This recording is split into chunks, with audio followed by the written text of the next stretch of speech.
The housekeeping rules for this webinar today. If you have any problems, please use the little questions window over there to appraise us of that, and we'll address that. We'll be monitoring that during the webinar. All attendees will be muted for the duration of the webinar. Computer audio is a recommended option. There are some associated materials with this webinar that we've posted for you in the little handouts section of your control panel. You can just drag and drop those PDFs to your desktop. Feel free to do so. Post your questions at any time during the webinar using the questions panel, and then we'll answer those at the end of the webinar.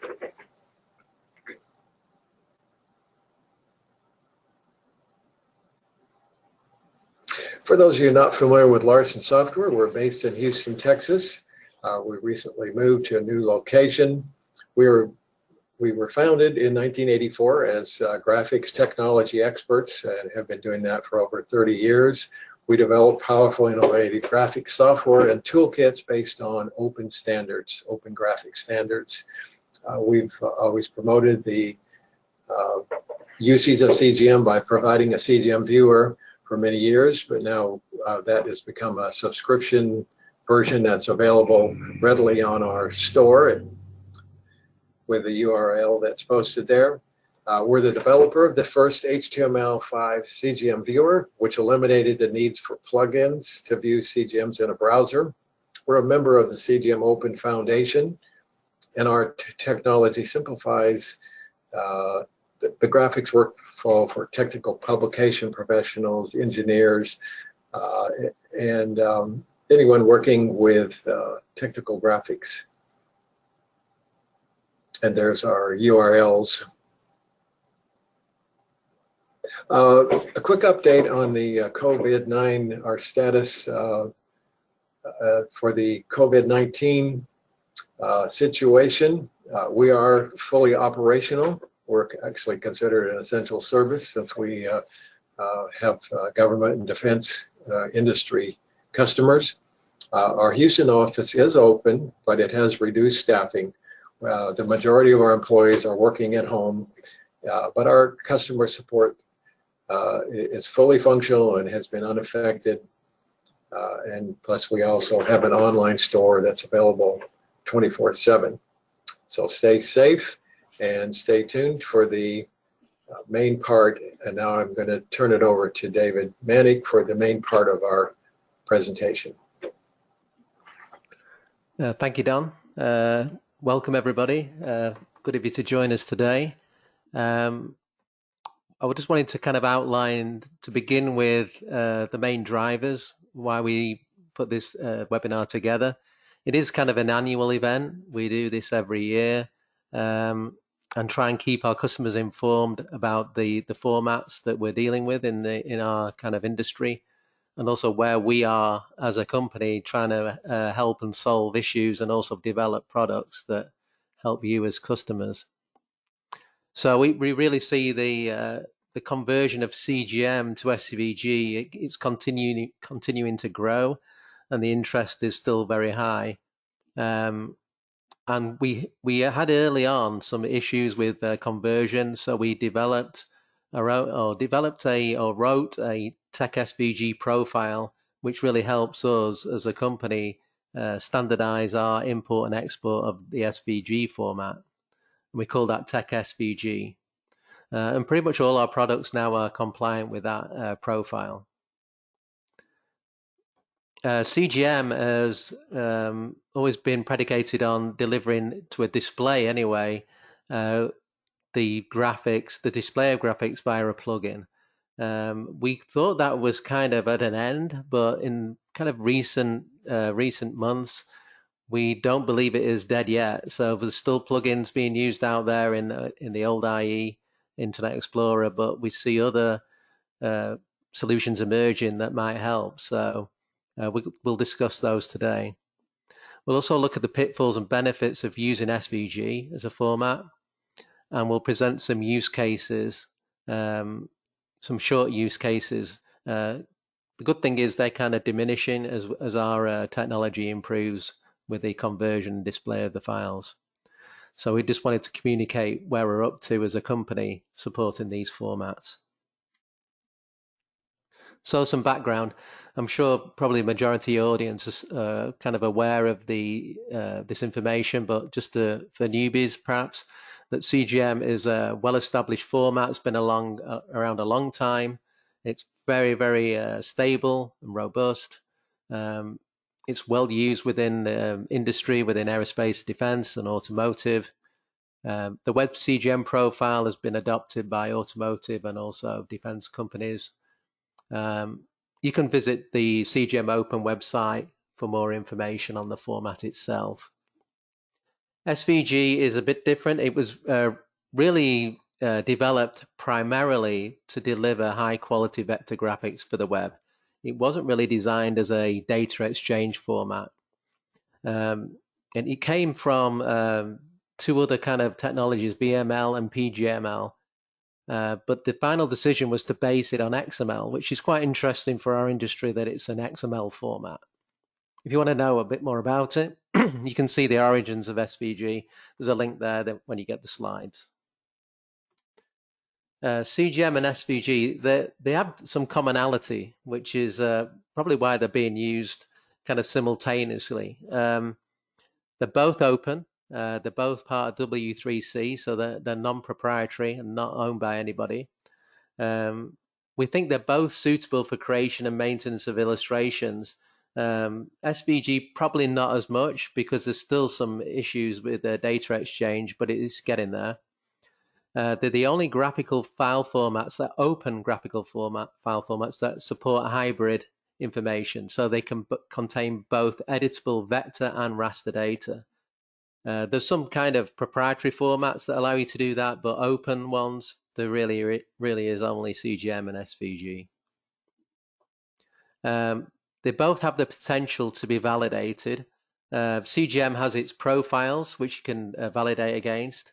As I mentioned earlier, Web CGM is the one adopted by ATA, S1000E, and also automotive.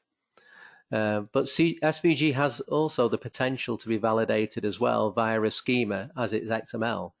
And it's possibly something we'll do in the future based on the Tech SVG profile.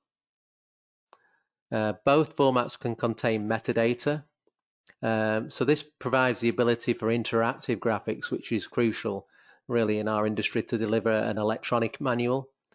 SVG has a few more additional capabilities like animation, and it also can be data driven. Like CGM can be also enabled to do this, but it'd be probably more complex. There's tools out there in SVG that allow you to do it.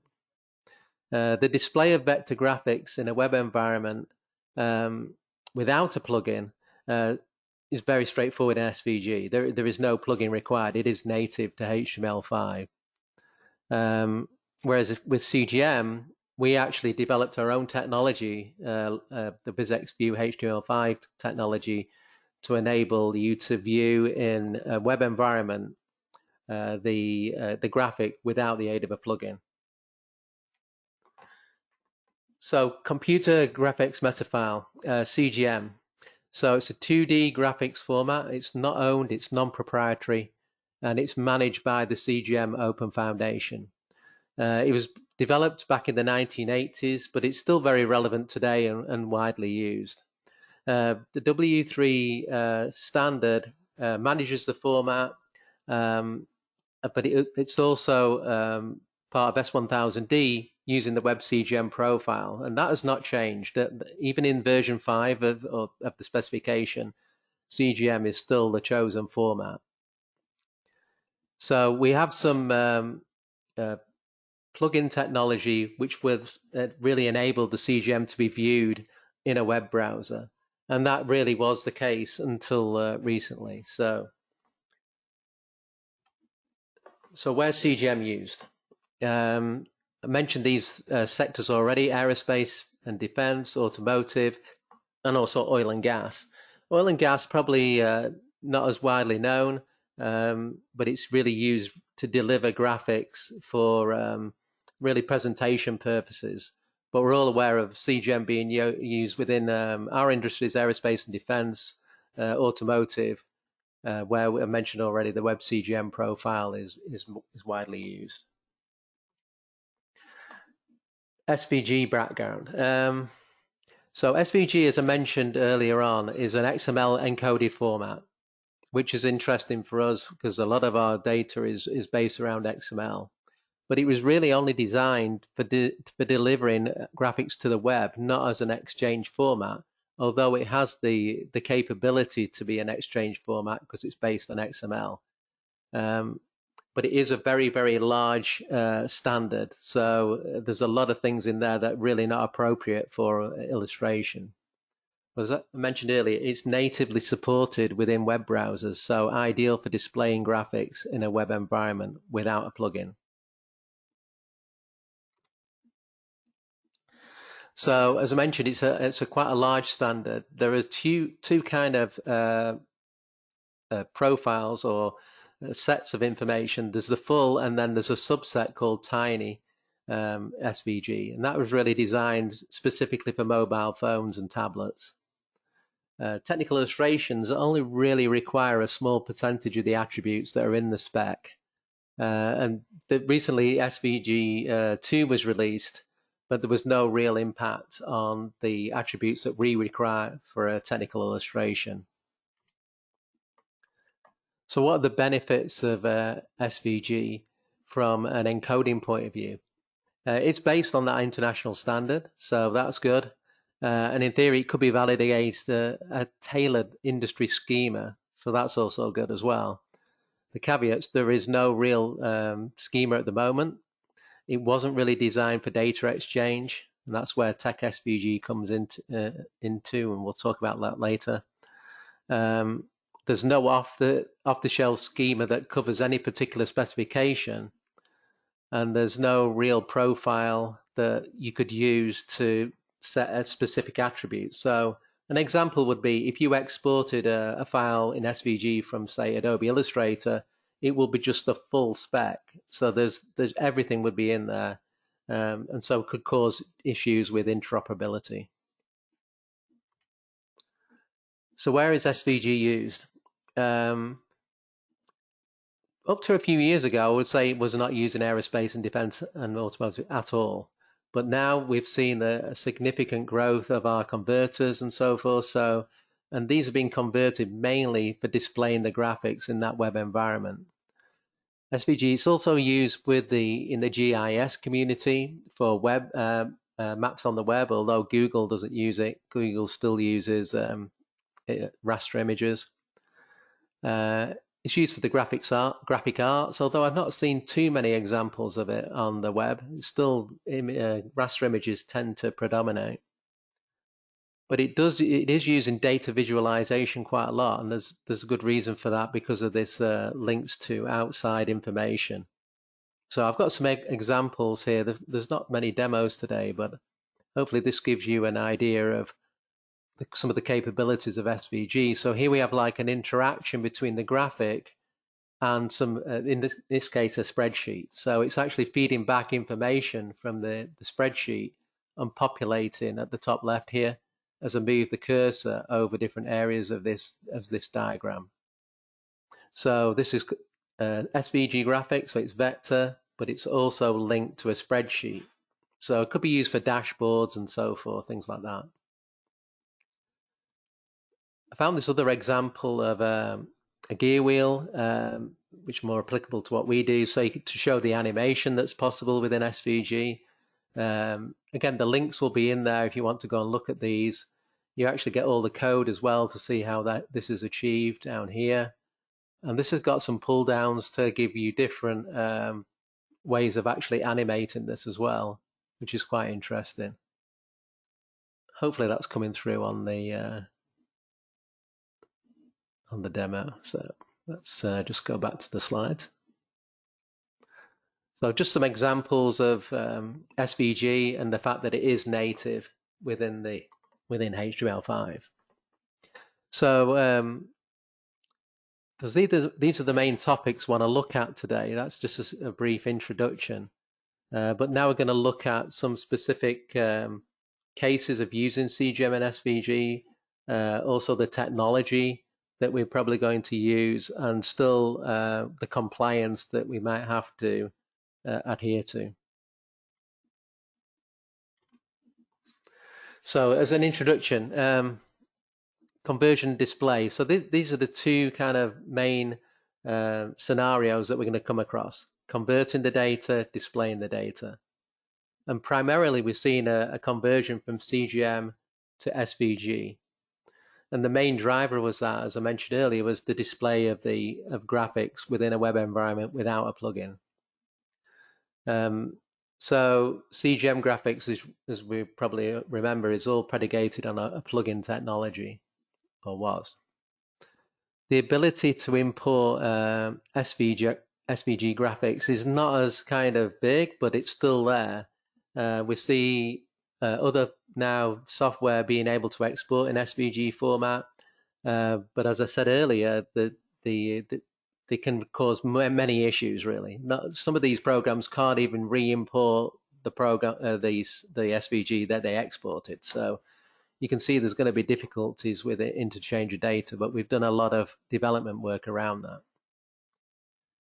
So that also motivated us to write this Tech SVG profile, so we could at least standardize on our output and input of files. So if we export a file out of, say, VisXedit, one of our pieces of software, then we know it's compliant with that profile, and then we could re-import it without any issues. We've actually published the profile, so it's available on our website. It's not proprietary. We've made it open for anybody to look at it. So if you're interested, then you can go to the website and you can use that link. So that was our strategy, was standardization, really to develop guidelines for the import and export of SVG and to publish them. And really the objective was interoperability, to try and minimize this risk of files just not working or not showing everything they should do. And we've actually updated our technology to support those, as I mentioned earlier. So, and we're also going to develop new products around that, but also we're enhancing our existing ones. So what is Tech SVG? It's another subset of the SVG specification, and it should help with the interoperability and moving around of files. So we're not kind of keeping this a secret. We've socialized this with third parties like you today, and we've also talked about this to aerospace and defense communities, to companies, and we've also developed our own products to be compliant with it, which is now complete. So converting CGM to SVG, what are the things we really need to think about?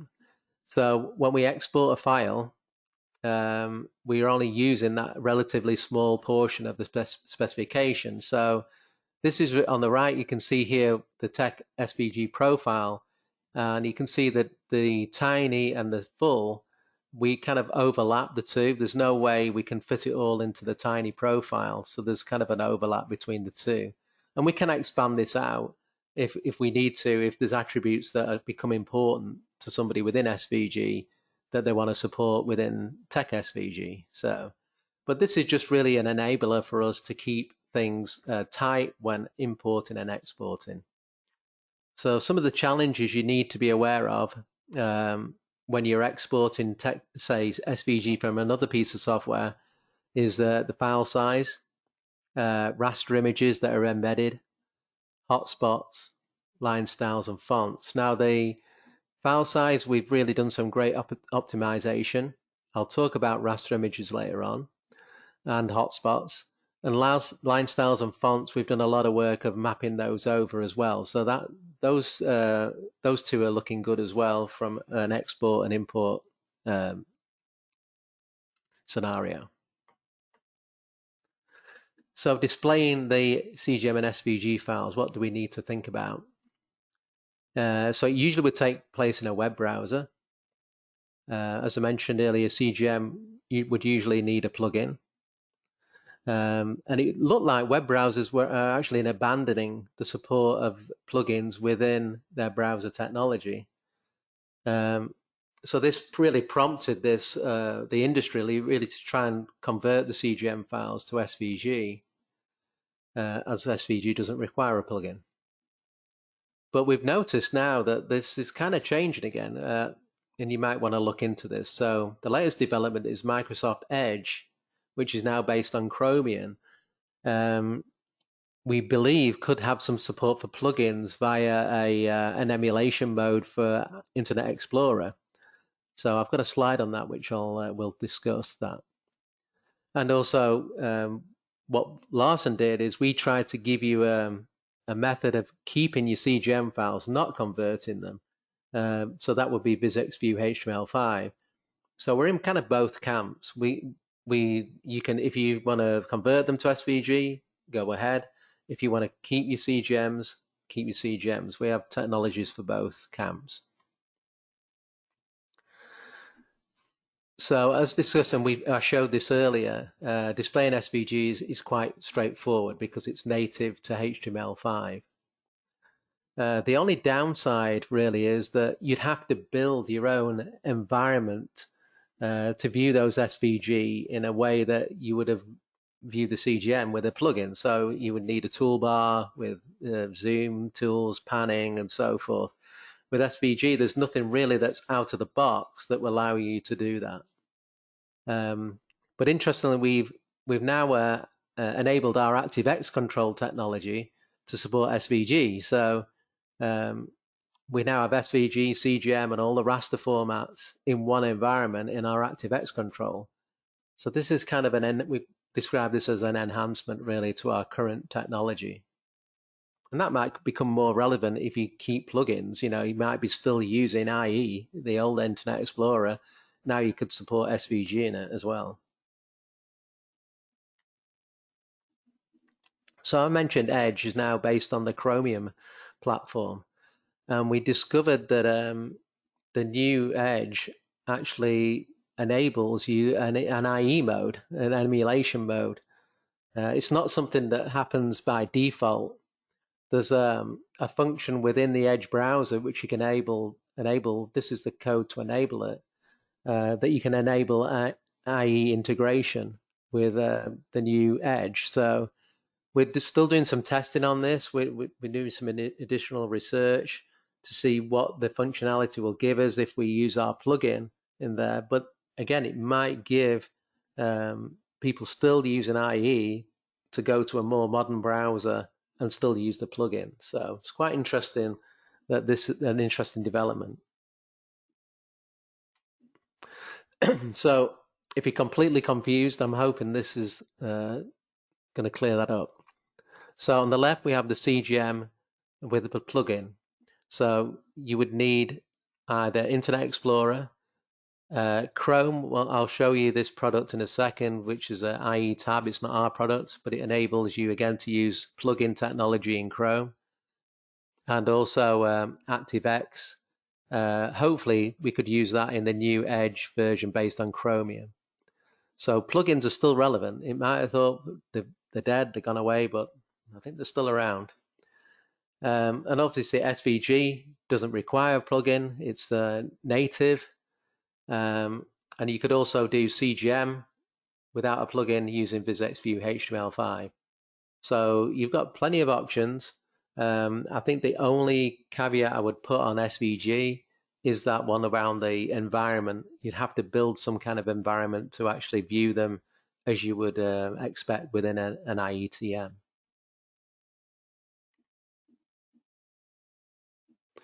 Okay. So see some things to consider. I mentioned Raster, well, I'll talk about that soon. I mentioned Hotspots and a couple of short use cases just to show you what we're doing. But certainly use cases are actually really minimal now, so which is a good thing. So Raster, something you really need to be aware of is that SVG, although it can, it's a hybrid format, it can contain raster images. It cannot contain TIFF. So if you're converting CGM to SVG, then you would have to convert also the TIFF file to JPEG or PNG. So this just really to make you aware of that, because that could have implications of the quality. It's certainly something we could help you with if you use using our converter, but it's something you really need to be aware of. It could also affect file sizes and so forth. So this is really just TIFF is not supported in SVGs, and predominantly CGMs will, if they've got a raster image embedded in them, they will be TIFF. So just to make you aware of that. So we just do it on the fly with our conversion. We will convert it to JPEG or PNG, but you might just need to check out what kind of quality it is. If it's not good, then you come to us. Hotspots is a bit more kind of technical, and within IETMs we would expect hotspotted graphics. So this is quite key. And within CGM, there's clearly defined ways of writing hotspots within the metadata. Those are outlined in the web CGM profile. So that is, we know that if we write a hotspot in a CGM, we put it in the viewer, it's going to work. With SVG, the complete really opposite is true. There is no defined way of creating a hotspot. There's just so many different ways if you're using kind of an SVG editor. So there's no guarantee that it would work. So it depends on the browser, and if the browser that you're using, say, is Chrome, who are you going to get for support if your hotspot doesn't work? So I think it's a bit niche for Google to probably answer that kind of question.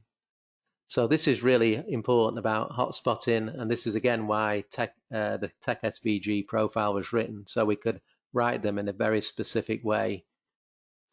So you'll see here within Tech SVG we have a hotspot attribute, and it's very, very similar to the one we have with CGM. So in this way we can clearly define the hotspot information, and we know when it goes through it's going to work consistently.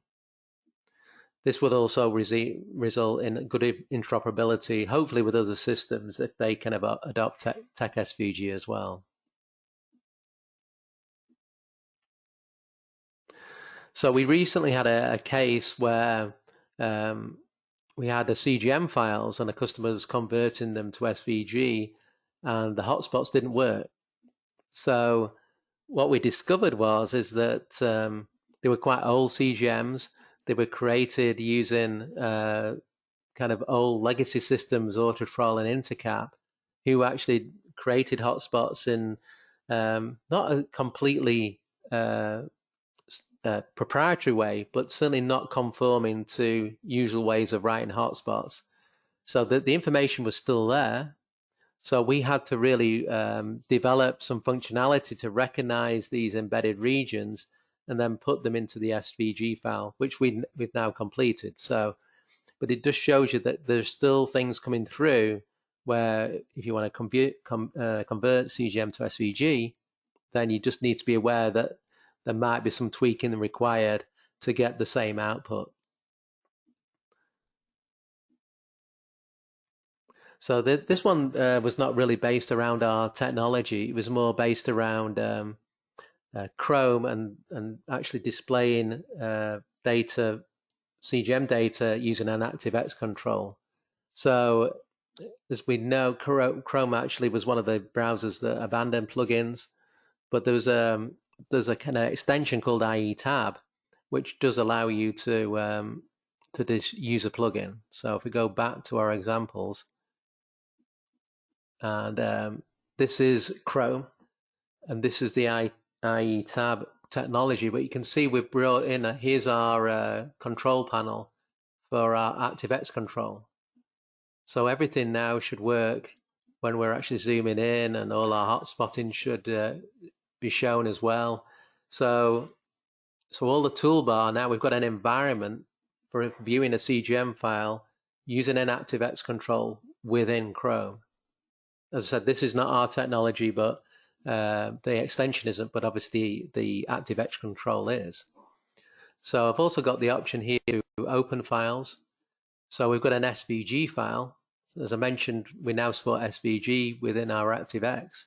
So I can open that file up, probably the same file. Let me see if we can open a separate, different one. Let's do this one instead. Okay, so now we have an SVG file within our ActiveX control. So CGM and SVG kind of side by side in an ActiveX control. So that's interesting. So I mentioned earlier, SVG, you'd have to build your own environment. Here, we've got an environment as long as you use the ActiveX ready-made.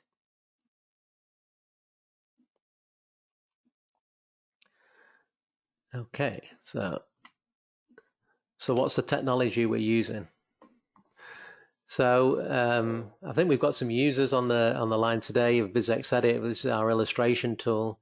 It can import and export SVG files. It uses the Tech SVG profile. We've done a lot of work on this product to make it more professional for illustrators to use with isometric grids and so forth.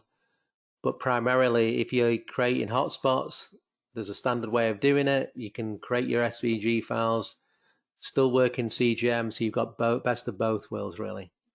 And I also mentioned the VisX View HTML5. So this is our final kind of demo here. So this is a CGM in a web environment, this time in Chrome, without a plugin. So I'm probably completely confusing you that we've got so many different things going on here, but this is a CGM, no plugin, in a HTML5 file. And we can still have interactivity. If we move over, you'll see the parts list. So we can have an interaction between the CGM and the HTML table. No plugin involved. So you could preserve your plugin if you've got one now, perhaps. You can go to VisX View HTML5. You could use SVG.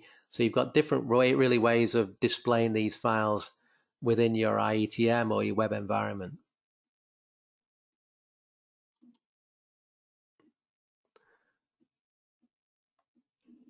I mentioned convert CGM to vector. That was the product we used to do the conversion, batch conversion, and one we actually used to, or we updated or enhanced to support that use case. But these are really batch conversion products. VisX Transform, again, supports SVG, auto hotspotting, but they all support the Tech SVG profile. So this is really giving us that interoperability, that data exchange formats that we need really to optimize the conversion. One thing I haven't really mentioned before is our software development kit. So if you're a developer or an integrator, then we've also updated these now to support the profile as well. So we also have a SDK for CGM to vector, so you could integrate that into your process or to your product. We've got the ActiveX control, which I mentioned or showed earlier on in Chrome, and that now supports SVG. We've also got the environment to develop viewers of your own using the VisX View C++, and that now supports SVG. And also our iOS, VisX View iOS, but that supports CGM, doesn't support SVG. So developer tools as well.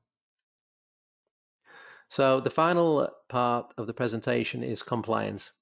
And really, I suppose the headline here is nothing's changed. CGM is still the format of choice for the specs. There's really, it does mention SVG, but it's just not mentioned in any as a way of delivering files to a project, for instance. It doesn't really stop you creating the SVG files to display in your item, but if you want to deliver files, then CGM is still the format of choice. So we, as a company, would always recommend if you have CGMs, you convert to SVG, don't throw your CGMs away. They're still important. You're still going to need to deliver them currently. So S1000D, iSpec 2200, automotive, please keep hold of your CGMs, their source data. So if you're interested in the S1000D spec, these are the chapters that mention CGM. There's a whole chapter on it. So you can see that it would be difficult for them to move away from that at the moment. It'd be costly for a new spec to be written around SVG. But as I said, our main focus is on making the SVGs interoperable. So if somebody does throw them away, that we can bring them back, we can create a CGM again, perhaps. So as I said earlier, don't throw your CGMs away. They're still important. And finally, the profile is, we're still compliant with that profile. That's still the deliverable for the specs. So can't emphasize that enough. It sounds a bit kind of boring, and now we've got SVG on the radar as well, but I can't emphasize that enough. Don't throw those CGMs away. So just in summary, we've made some significant progress in the last few months on the format. And we're continuing to do that.